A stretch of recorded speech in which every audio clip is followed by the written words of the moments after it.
Is this the moment the Bears finally solve their backfield mystery?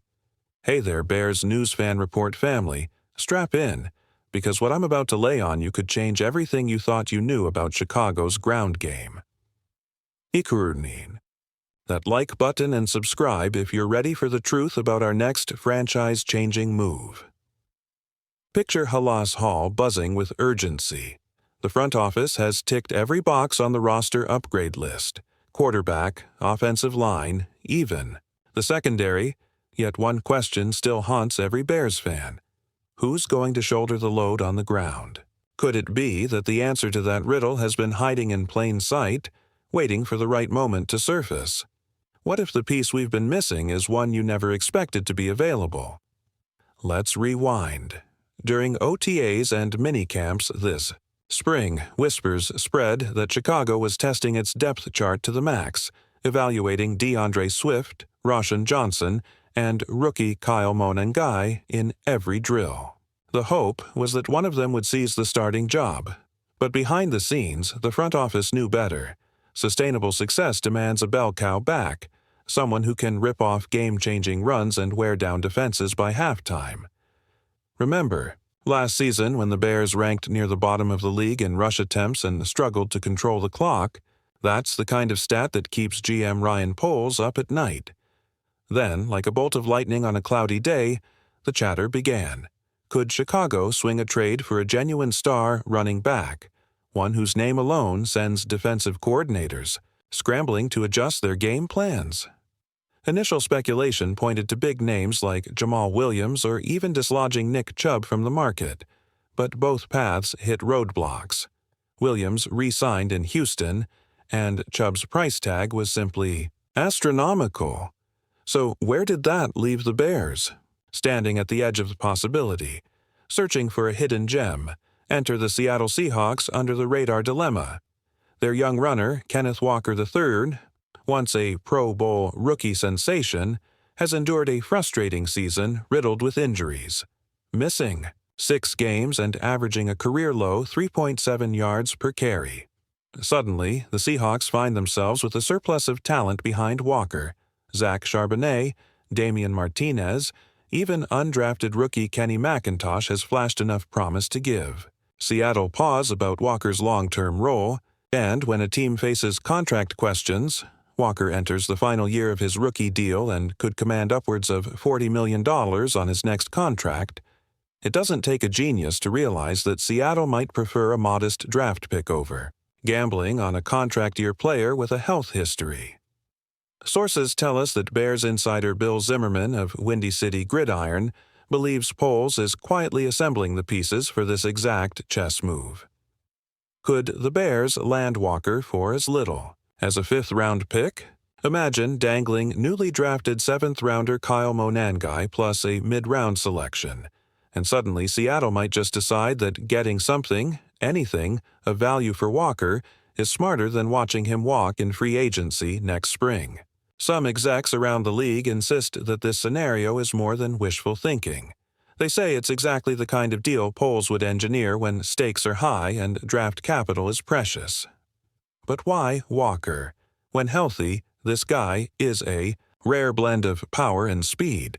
In his 2022 rookie campaign, he blasted for 1,000 yards and double-digit touchdowns before blowing up big in the playoffs. His combination of downhill burst and patience between the tackles can turn a short yardage grind into a momentum-shifting breakaway in the blink of an eye. Picture him alongside Swift in a thunder and lightning tandem backfield. Swift slicing through creases with finesse, Walker bulldozing frontline defenders into submission. Could that be the dynamic duo Chicago needs to dominate time of possession and keep opposing offenses on the sideline? We haven't even talked about the ripple effects. Locking up Walker would force the Bears to adjust their offensive philosophy, perhaps lean more on play action, and give rookie QB Caleb Williams a safer environment to develop. It would send a message to the locker room that this franchise is all in. No more half measures. Fans are already buzzing on social media. Some insist Walker's arrival would vault the Bears into playoff contention, while others wonder if the durability concerns might lead to another costly gamble. Is Chicago ready to bet its backfield future on a one-year rental? Yet, as the trade chatter heats up, the question lingers. Will the Seahawks really pull the trigger, or will they decide to hang on to Walker through training camp to see if he regains his rookie year form? And more importantly, is Ryan Poles ready to pounce, pulling the trigger on a deal that could define his tenure as GM? Hold on to your helmets, because next we'll break down the cap math behind this move, project Walker's potential stats in a Bears uniform, and ask the ultimate question. Could Kenneth Walker III be the answer to Chicago's long-sought ground and pound revolution? Stay tuned, because the clock is ticking on what might be the most tantalizing trade buzz of the offseason, one that could rewrite the Bears' rushing narrative for years to come. If you're as fired up as I am about this potential game-changer, slam that like button and subscribe to Bears News Fan Report right now, because what comes next could redefine our franchise's future. Imagine this: Kenneth Walker III, donning navy and orange, bursting through seams of opposing defensive fronts the way Walter Payton used to dance past linebackers at Soldier Field. This isn't just adding a back, it's a seismic shift in identity. Chicago has long been known for rugged defenses and smash-mouth football, but our ground game has sputtered for years. If Walker arrives, we're not talking about patching holes. We're talking about constructing a juggernaut that controls possession, wears down opponents, and sets the tone from kickoff. The contrast with last season couldn't be starker. The Bears ranked 27th in rushing yards per game, averaging just 97 yards. With Walker's explosive burst, he piled up over 1,000 yards and double-digit touchdowns as a rookie, and his downhill power. Those numbers could skyrocket into the top 10, forcing opponents to respect our run attack in a way they haven't for over a decade. Think about the psychological impact on our fan base. Chicago crowds crave a hero, a warrior who embodies the grit and heart of this city.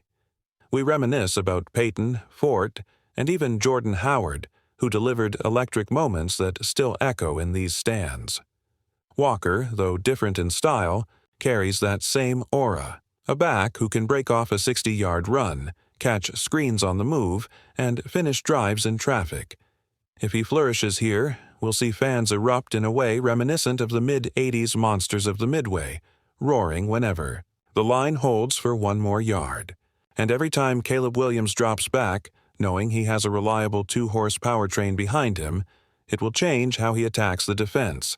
Play-action fakes become deadly, quick count passes turn into explosive gains, and the entire offense hums with a new confidence. On the flip side, consider our rivals' plight. Look at Green Bay, who recently tried to patch their backfield with committee options and watched Aaron Rodgers scramble for space. Or Detroit, which doubled down on youth but struggled to find a bell cow. With Walker, we leapfrog both those. It teams, creating a gap in the division that echoes the Bears' glory days when our ground game was the engine of the franchise. Even in the NFC at large, Walker's presence could thrust us into conversation with elite rushing teams like Dallas, who built their early 2020 success on Ezekiel Elliott's consistency. Could Chicago reclaim that status? Could we stare across the line of scrimmage and say, "Not today," as defenses expect a two-back assault designed to punish and embarrass? Of course, the gamble remains. Walker's injury history is real. 6 missed games last year reminds us that durability is never guaranteed. If he misses time, we'll need depth, and that means Ryan Poles must deliver in free agency or the draft. But even if Walker plays 14 games, imagine the impact. At 4.7 yards per carry, he'd eclipse 1,200 yards, add 6 touchdowns, and you have a back who changes fortunes single-handedly.